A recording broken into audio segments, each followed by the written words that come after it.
Salut les amis, encore moi, désolé, on va finir par y arriver, je vous promets. Donc, je vais vous lire l'Odyssée d'Homère de l'édition Hachette. Bibliocollège, direction Hachette. C'est parti. Les personnages. Antinous, personnage de l'Odyssée. Antinos, chef des prétendants, jeune noble désirant épouser Pénélope. Eumée, Porcius, resté fidèle à son maître. Euryme, nourrice d'Ulysse et intendante. Eurymaque, prétendant fort riche qui compte plus bien de Calo. Mélantios, chevrier d'Ulysse, favorable au prétendant. Pénélope, fidèle épouse d'Ulysse, dans le pays royal d'Ithaque. Puis une chose, Pompidus restait fidèle à son maître. Télémaque, fils une d'Ulysse et de Pénélope. Ulysse, roi d'Ithaque, il a combattu 10 ans à Troie et mis 10 autres à ruiner sa patrie. Laerte, Perdus, il vit retiré au champ. Chant 1. Jour 1. Invocation de la Muse.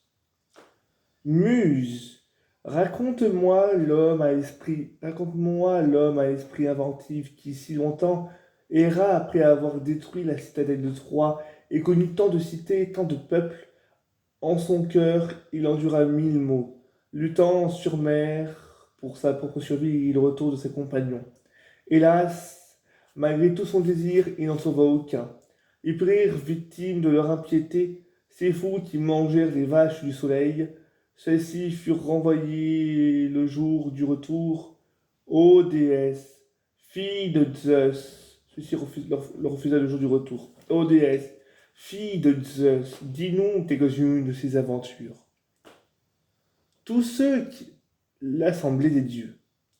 Tous ceux qui avaient échappé au mortel danger de la guerre étaient rentrés dans leur demeure. Seul Ulysse restait loin de son pays, de sa femme, une noble déesse. La nymphe Calypso le retenait dans ses grottes profondes, le désirant pour mari. Et quand enfin les dieux eurent décidé de son retour à Ithaque, il allait encore devoir subir de nouvelles épreuves, même parmi les siens. Tous les dieux le prenaient en pitié. Tous, excepté Poséidon, qui le poursuivit de sa haine jusqu'à son retour dans son pays. Or, Poséidon était parti au bout du monde, chez les Éthiopiens, recevoir une hécatombe de taureaux et d'agneaux. Tandis qu'il festoyait, les autres dieux étaient réunis dans le palais de Zeus olympien. Athéna, la déesse au clair regard, prit la parole. Quand je pense à Ulysse, ô maître souverain, notre fils, notre père, fils de Cronos, mon cœur est déchiré au souvenir du sage Ulysse, l'infortuné depuis longtemps. L'infortuné depuis longtemps, il souffre loin des siens, ou dans une île qui forme le nombril de la mer. Dans cette île boisée habite une déesse, la fille du redoutable Atlas, qui porte à lui seul les colonnes séparant le ciel et la terre. C'est sa fille qui le retient prisonnier malheureux. Le malheureux, il se lamente, mais elle l'ensorcelle et ses douces et mielleuses paroles, afin qu'il oublie Ithaque. Et Ulysse, désespéré de ne pas voir s'élever la fumée de son pays, n'aspire qu'à mourir. Ton cœur, roi de l'Olympe, va-t-il rester de pierre? N'aimais-tu pas le sacrifice qu'autrefois Ulysse t'adressait dans la vaste Troie devant les vaisseaux des Achéens?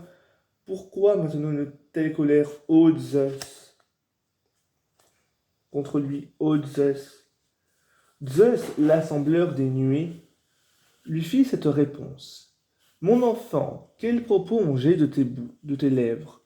Comment pourrais-je oublier le sage Ulysse? Ou comment oublier Ulysse? En intelligence, il surpasse les autres mortels. Et c'est lui qui offrait le plus sacrifice au dieu immortel, maître du vaste ciel. Mais Poséidon, qui entoure la terre, lui garde rancune d'avoir crevé l'œil de Polyphème le Cyclope, semblable au dieu le plus fort de sa race. Voilà pourquoi l'ébranleur du sol, Santuis, le contraint d'errer dans son pays. Mais tous ici pensant à son retour, Poséidon mettrait un frein à sa colère, car seul il ne pourrait tenir tête à à tous les immortels. Hadès, la déesse au clair regard, lui répondit. Ô maître souverain, notre père, fils de Cronos, puisqu'il plaît aux dieux bienheureux que le prudent Ulysse regagne sa demeure, envoyons Hermès, l'éblouissant messager, dans l'île Orgie.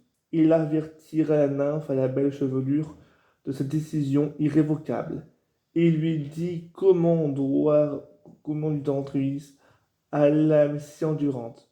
Moi, j'irai à Ithaque, j'encouragerai Pénélope, son fils, et lui donnerai la force de convoquer à la go les Achaéens chevelus, et d'opposer à tous les prétendants qui égorgent ses brebis, ainsi que ses bœufs, aux cornes rembourrées.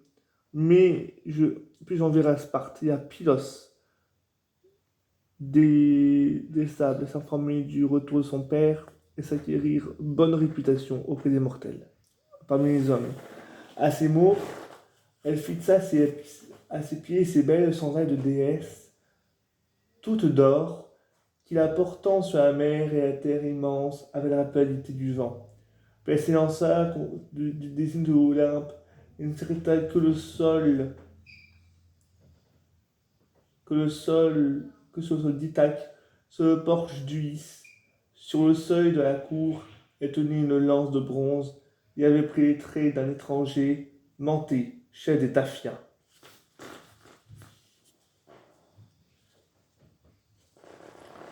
Athéna à Ithaque.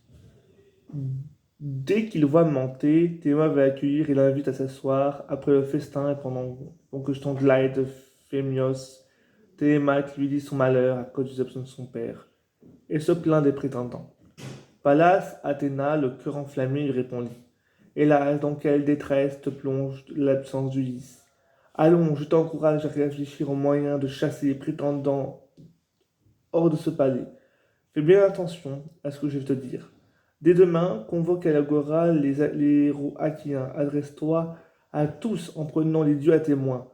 Que les prétendants restent chez eux, en son domaine, et que ta mère, si son cœur la pousse au mariage, auquel ne pas son puis son père. Quant, quant à toi, je vais te donner un sage conseil. Équipe ton meilleur navire de 20 rameurs et va chercher des noces de ton père, absent depuis si longtemps. Va d'abord à Pylos, interroger le divin Nestor, puis à Sparte, t'informer auprès du blond Mélias. C'est le dernier entré de tous les Aquiliens qui est resté de bronze. Tu apprends que ton père est en vie, qu'il va revenir, patiente encore 1 an, si forte soit ta douleur. Mais si tu apprends qu'il est mort, reviens dans ton pays, reviens dans ton pays natal. Tu lui èvreras un tombeau et lui célébreras de grandes funérailles, comme il se doit pour donner, puis donnera Marie à ta mère. À ces mots, Athéna, au clair regard, s'éloignait, tel un oiseau dans les airs, mais dans le tour de Télémaque, elle avait insufflé force et audace, et ranimé le souvenir de son père. Alors l'âme remplie de crainte, il comprit que c'était un dieu. Chant 2. Jour 2. Télémaque à l'assemblée d'Ithaque. Le lendemain, Télémaque, tout rempli d'une énergie nouvelle donnée par Athéna, suit ses conseils et donne l'ordre aux héros de convoquer les Achéens à l'agora. Quand le peuple est réuni, il s'y prend à son tour, accompagne ses 2 lévriers et prend la parole. Je ne viens pas ici pour vous apporter de nouvelles de retour de l'armée. Je ne viens pas non plus débattre d'une affaire publique. C'est de mes intérêts que je veux parler, du double malheur qui est tombé sur ma maison. Tout d'abord, j'ai perdu mon noble père, qui régna sur vous tous autrefois un père bienveillant. Mais il y a un mal plus grand qui déchire bientôt ma maison et dévorera mes biens, qui détruira bientôt ma maison et dévorera tous mes biens. Car contre sa volonté, les prétendants courtisent ma mère. Ce sont les fils des meilleurs d'entre vous, assemblés ici. Ils n'ont pas le courage d'aller chez son père, Icare, qui en échange de présents donnerait sa fille à celui de son choix. Non, ils viennent dans ma demeure, égorgeant jour après jour mes bœufs, mes brebis et mes chèvres grasses. Et feu et festoir, ils boivent mon vin au reflet de feu, et en toute folie, mes réserves s'épuisent. Il n'est pas un homme d'Avardulise pour préserver mon toit de ce malheur. Je ne suis hélas pas en mesure de me défendre. Serais-je toujours dans cette situation? Aurais-je un jour assez de force? Car je m'en défendrai, si j'en ai les moyens. Ils ont commis des actes trop intolérables et ma maison se ruine couverte de honte. Réagissez devant tous les autres peuples, nos voisins, traînez la couleur des dieux qui indignés puissent faire ces actions injustes. Par Zeus olympien, je vous en supplie, mes amis. Venez à mondaine et laissez-moi ranger mon chagrin dans la solitude.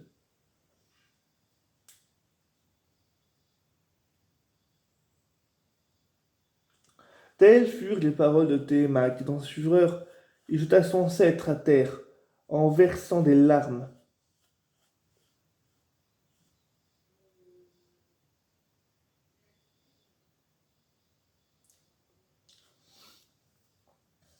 En versant des larmes. Le peuple fut saisi de pitié. Tous restaient silencieux. Personne n'osait répondre aux paroles enflammées de Télémaque. Seul Antine en se répondit. Télémaque, orateur plein d'orgueil et de colère. Ainsi tu nous outrages, tu veux nous faire couvrir de honte, mais les prétendants ne sont rien dans tes malheurs. La responsable, c'est ta mère. Avec son esprit retors, voilà déjà 3 ans, bientôt 4, qu'elle se joue des Achéens. À chacun, elle laisse espérer, à tous, elle fait des promesses, envoie des messages, mais au fond de son cœur, elle nourrit d'autres pensées. Apprends donc quelle dernière ruse elle a médité. Dans ses appartements, elle avait sur son métier tissé un grand voile, un bel ouvrage de pudique, nous répétons à tous. Jeune prétendant, certes Ulysse est mort, mais ne hâtez pas mes noces. Laissez-moi achever ce linceul destiné au héros Laerte. Ainsi, le fil n'en sera pas perdu. Et quand la mort cruelle viendra abattre, aucune ne pourra me reprocher devant tout le peuple, d'avoir laissé ensevelir sans la seule un homme si riche. Telles furent ces paroles, et notre cœur généreux se laissa persuader. Mais tandis que le jour a tissé le grand voile, la nuit, à l'heure des torches, elle faisait son ouvrage. Pendant 3 ans, elle cachait sa ruse et trompa les Assyriens. Mais quand vint la 4e année, une servante qui était au courant révéla la supercherie. Nous supprime sa maîtresse en train de défaire le beau voile. Celle-ci fut bien alors forcée de l'achever. Ainsi, écoute maintenant la réponse des prétendants, grave-la bien ton cerveau, que tous les Achaéens revoient d'ici ta mère, ordonne-lui d'épouser celui que son père désirera en accord avec elle. Les prétendants mangeront tes biens et tes vivres aussi longtemps qu'elle gardera ses pensées, ainsi que les dieux entretiennent encore dans son cœur. Elle nous retirera peut-être la gloire, mais toi, tu vas tes biens, car nous ne retournerons pas à nos travaux. Nous n'irons nulle part ailleurs tant qu'il n'aura pas choisi un Achéen pour époux. Le prudent Télémaque répondit. Antinos, comment pourrais-je chasser de ma demeure contre son gré celle qui m'a enfanté et nourri? Mon père est loin d'ici, vivant ou mort, je l'ignore. Il me serait difficile de rendre à écart toutes ces richesses si je renvoie ma mère.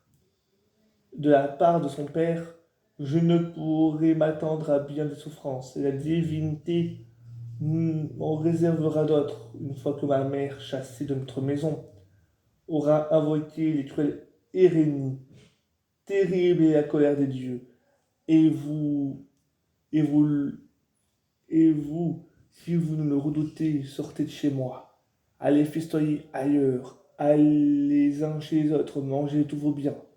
Et si vous préférez épuiser impunément les ressources d'un seul homme, faites. Mais j'invoquerai les dieux éternels, et c'est Zeus vous punira de tous vos méfaits. Telles furent les paroles de Télémaque. Du haut de la montagne, Zeus, à voix retentissante, fait alors s'élancer deux aigles portés par le souffle du vent. Ils volaient côte à côte, leurs ailes déployées. Une fois parvenus au-dessus de l'agora, ils firent vol de face en battant des ailes, vivement des ailes.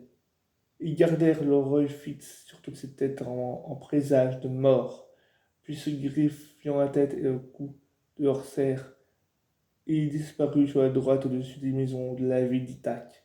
Stupéfaits, tous suivirent des yeux ces aigles, le cœur rempli des événements à venir. Mais ni le discours de Télémaque, ni le mauvais présage envoyé par Zeus ne parvinrent à convaincre les prétendants. Ils continueront à festoyer au palais d'Ulysse et n'aideront pas son fils à équiper un bateau pour partir à sa recherche. C'est donc Athéna, sous les traits de Manté, qui lui procure un bateau et un équipage. Télémaque fit préparer les provisions par la nourrice Euryclée et lui demande de taire son départ à sa mère Pénélope. À la tombée du jour, ayant endormi les prétendants, Télémaque s'embarque, navigua toute la nuit. Je vous ai fait les deux premiers chants, les amis. Et on verra si je vous fais le troisième.